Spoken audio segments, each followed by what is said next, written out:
French vanilla coffee. Excuse me, that's my stomach. I am kind of hungry at the same time. But I'm gonna make a little French vanilla coffee and talk a little bit about my week. Alright, let's get started. Alright, you can see my guitar set up in the background there. But we got some great value French vanilla coffee to make here.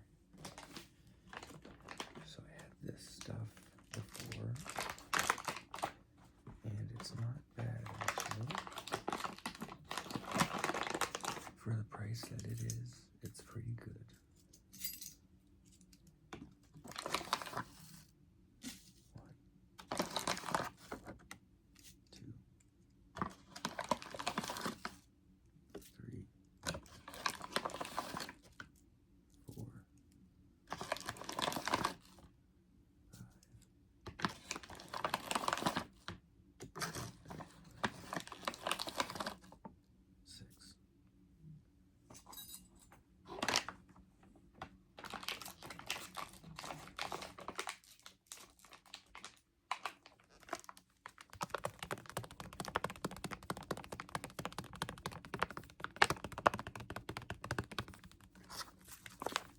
French vanilla, naturally and artificially flavored ground coffee.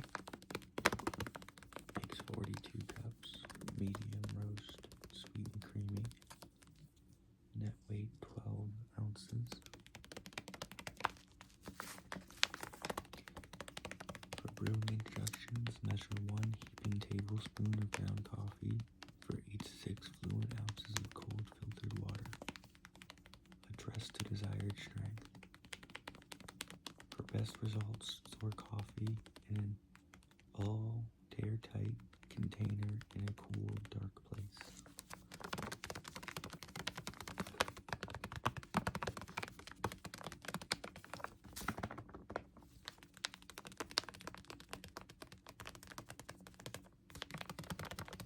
Great value. Got the Eiffel Tower on here, or the Eiffel Tower.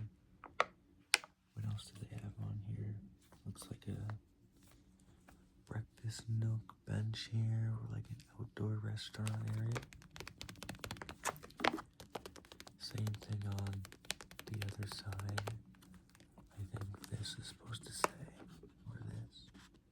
I think this is supposed to say coffee.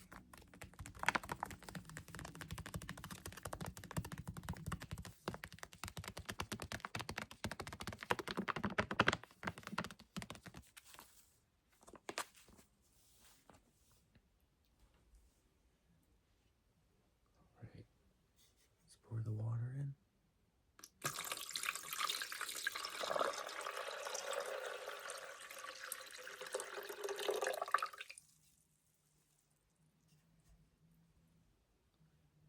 Gonna shake the grounds a bit.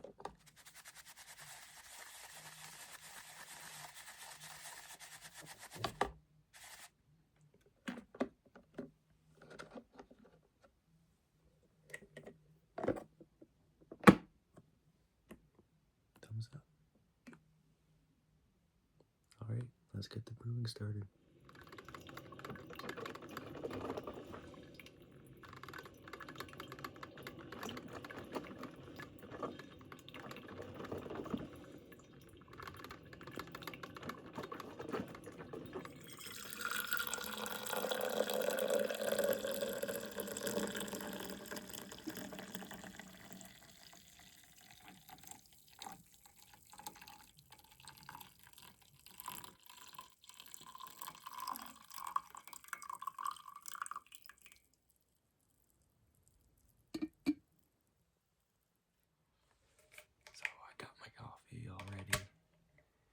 Sitting in a different location because the light is kind of blurry if I sit in front of the window.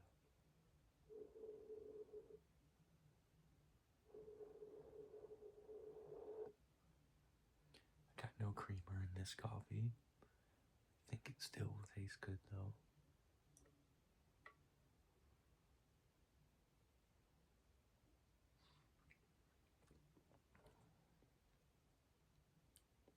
Yeah, it's pretty good. One type of coffee I'm really looking forward to getting is salted caramel coffee. They have it at the All Town gas station, about 15 or so minutes from where I live. But it's so good. You put some cream in it, some sugar. Oh, it's amazing.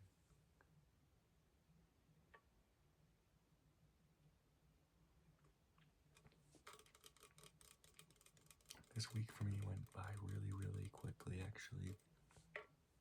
I was pretty busy, just planning lessons, grading lessons, getting things done, so I find when I am busy, everything seems to go by a lot quicker. I think the kids are liking the economics lessons for the most part. I had to have a kid have to spend an after-school detention for me sometime in the near future. He was not doing his test, and everybody else had started working on their new assignment. So I said he had 2 minutes to do a question to show me that he was working on the test. And he kind of just sat there for the 2 minutes. And then when I asked him to give me the test, he said, "Oh, I'm working on this question." And I said, "You either have to give me the test or you have to go." And in that case, he chose to leave. He then called me pathetic and said I was a bad teacher. I didn't react. I didn't do anything. He said what he said and he left. We then just continued the lesson as a class, and a student, before she left, gave me a little note that said, "You're a good teacher," or a great teacher. I don't remember which one it was. But that one student has had some troubles this, I guess, after winter break, which I guess is something that's normal. Apparently, kids change after winter break, and I think it might be just the winter. I'm not sure. But I called his parents, or his mother.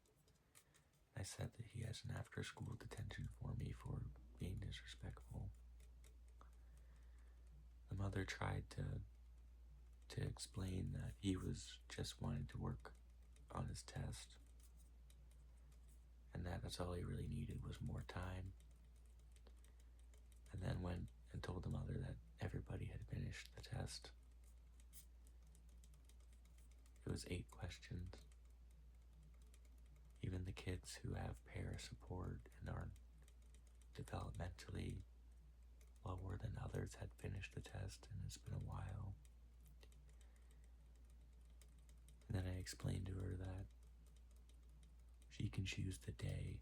I'm good for any day. I just need to have him in for an after-school detention for being blatantly disrespectful.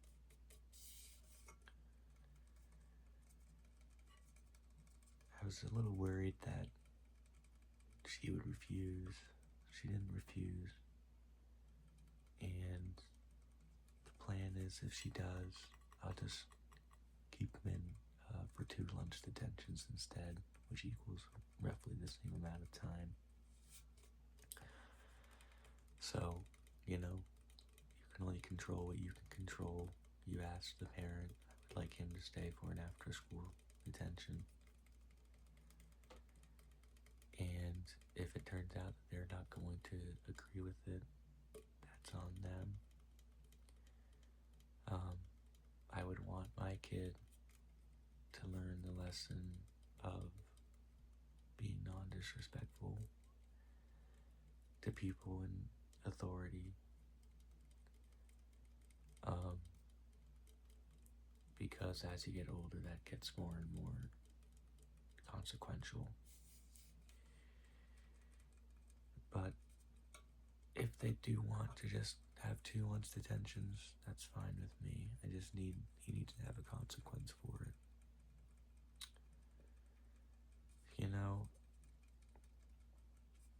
now this is the first after school detention I'm given.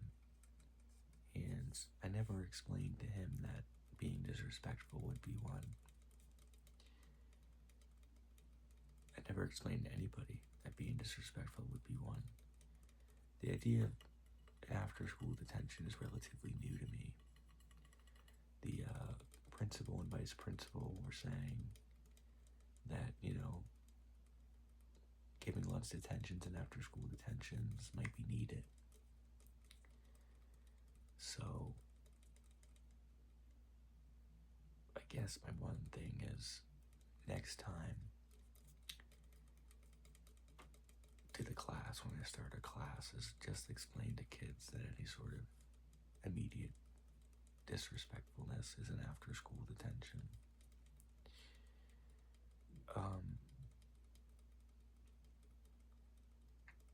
But I know that other schools get those, and I don't think there's any sort of warning. I think sometimes it is just like, your kid has done this, it's an after school detention. And I haven't gotten any sort of outburst like that from anybody. So I'm thinking that I don't need to worry about having to give, multiples of after school detentions. But we'll see. It was a thing that I said might be a good idea. So, we'll see. The worst comes to worst is, hey, she says I'm not going to do that. I say, okay, we're going to give him 2 lunch detentions instead, and we just move on. The most important thing is that this student does get a consequence, no matter what.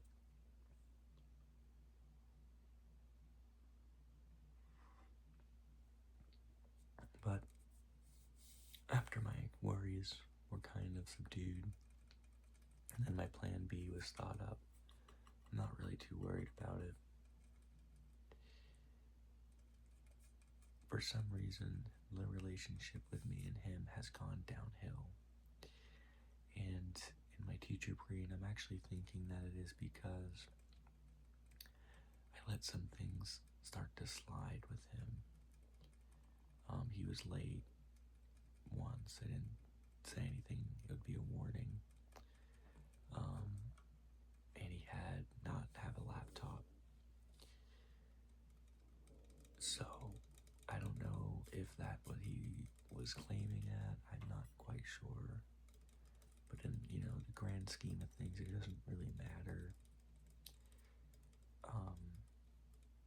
Calling a teacher pathetic in front of the class is something that needs to be dealt with. So,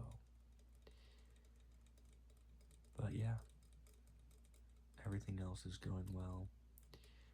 I'm enjoying the lessons of economics I'm teaching. And we got the Super Bowl coming up. The Patriots and the Seahawks are coming up. I know I'm from New England, so I would like the Patriots to win. I don't think they're going to win, though. I think the Seahawks will end up winning this game. But to have I believe, second-year quarterback and new head coach make it all the way to the Super Bowl is actually pretty cool. So I think we're in a good spot to continue progressing later. Excuse me.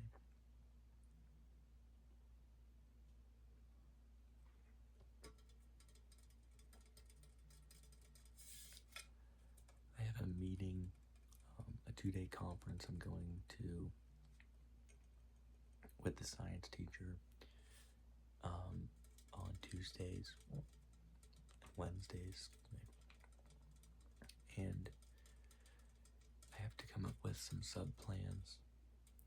I'm gonna just make a project for the kids to work on, explain it to them at the end of the class on Monday, and then say that they should be completed by Thursday when I get back. And the project's going to be on the different types of economies. They can use their books to learn about the traditional command and market economies.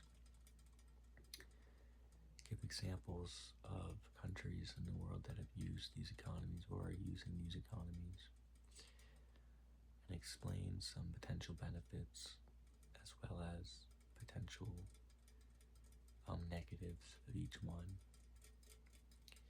It will be a simple project, but I think it's something that a sub will be able to handle.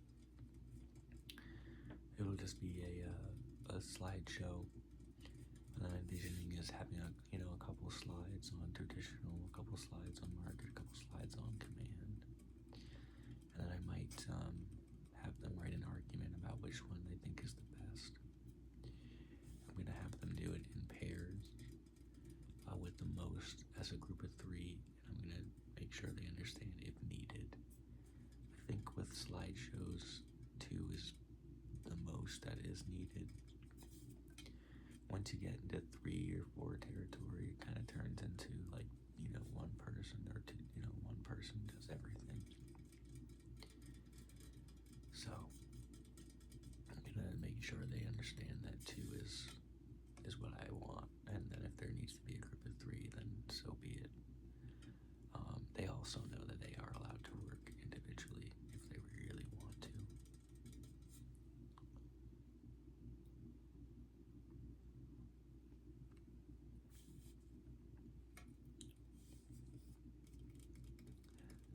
I tried to watch WWE SmackDown last night.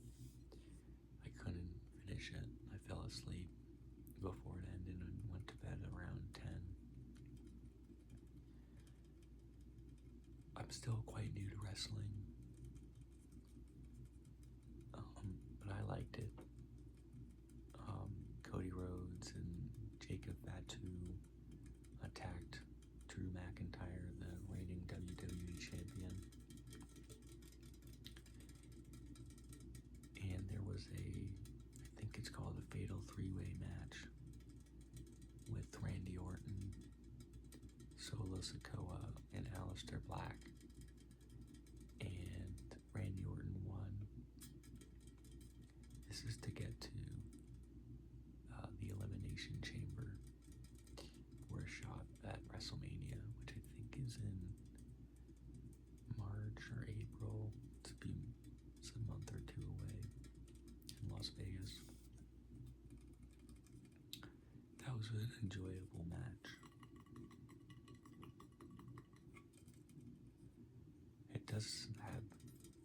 It is a good feeling knowing that, on Monday you have Raw to watch, and then you have something to look forward to on Friday, which is SmackDown.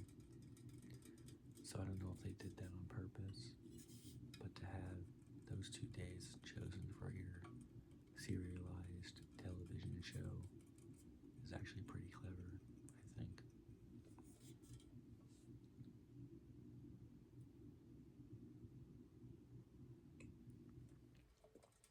Today I'm going to be traveling to the hockey game, for a hockey game.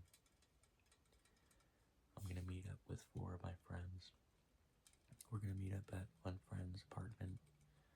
My job is to bring the Domino's pizza. I hope that he has beer, and we're going to go to his place, eat some Domino's, maybe drink a beer, and then go to the hockey game.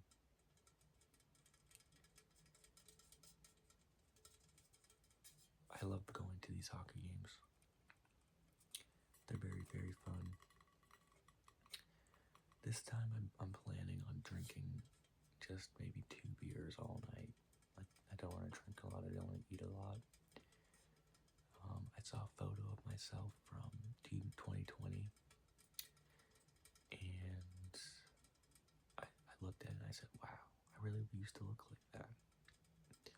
So right now I'm trying to kind of cut some weight. the shirts that I used to wear are mediums. They still work, but they're a little tighter than normal. And larges feel a little more comfortable. So I'm going to try to cut some weight so I can start wearing mediums again. I used to be a track runner, running miles a day. So after stopping running and continuing to eat, I put on some weight. I think that's normal though. But if I just cut down on my eating a little bit and then exercise a little bit, I should be good.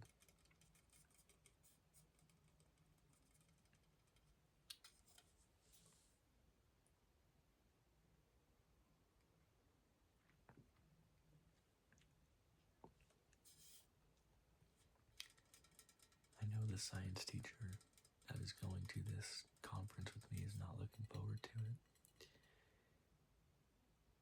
I am, not because I don't want to teach, but because when I give out projects, I find those days for me go by so slow.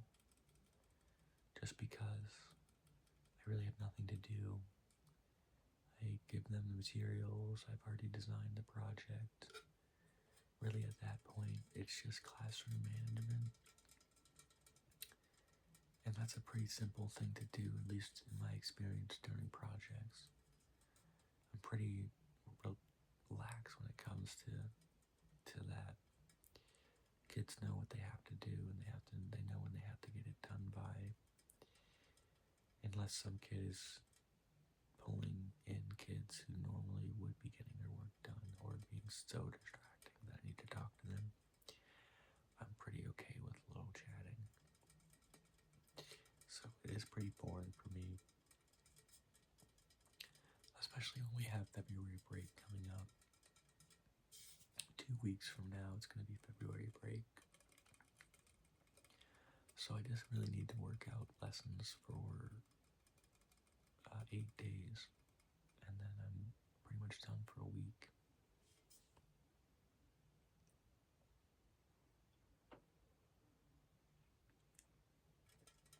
It's kind of crazy because it just feels like Christmas break just ended. And I think this whole quarter 2 went by so quick. It was the quickest quarter I think I've ever remembered.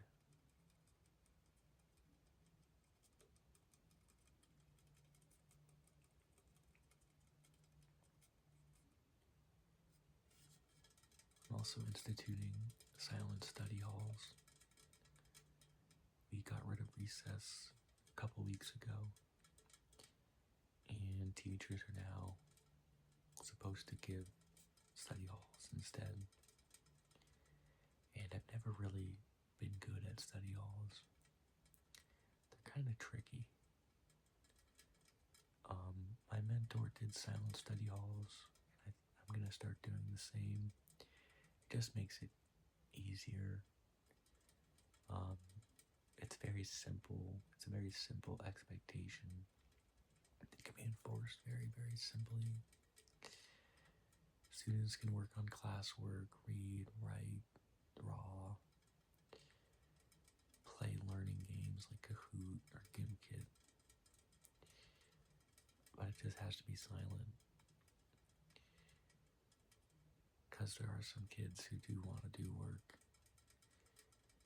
And when you don't have some sort of restriction on it, I find that no kid does work, at least in 7th grade. And to me, that's their prerogative. They can. But I want it to be silent for the kids that do want to do work. Like I had a couple kids doing a test for me, and it makes it easier if everybody knows that this is a silent study hall, so there's no management besides just telling people to be silent, please. So I've done that for the past 4 days, and it's worked pretty well. I had to have one student in for lunch much detention. But that was it.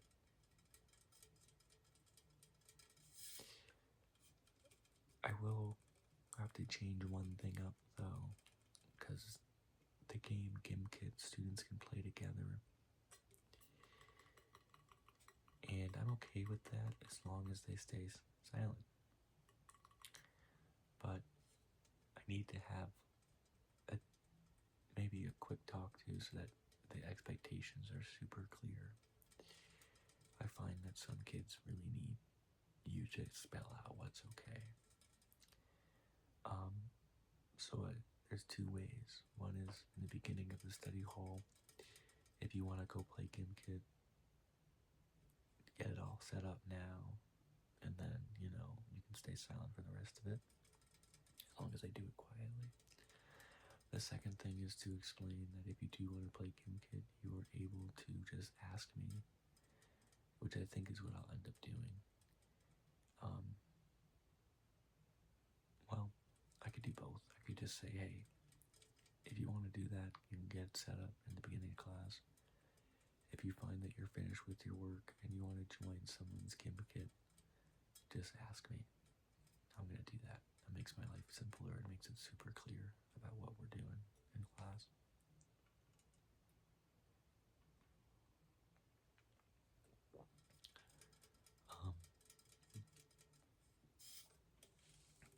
But that's about it. I think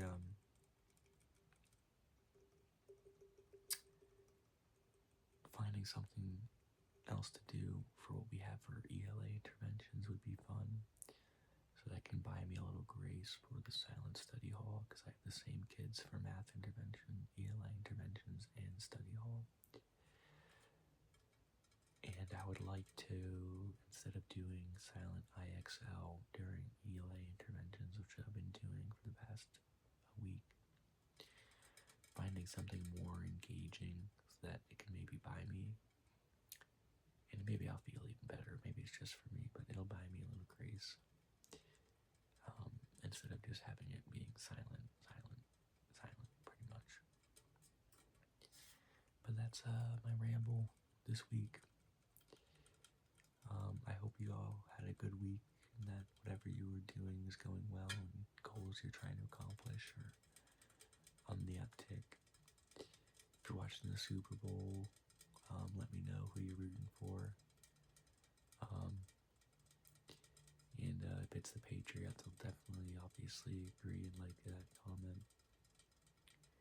Alright, but I'm going to sign off, everybody.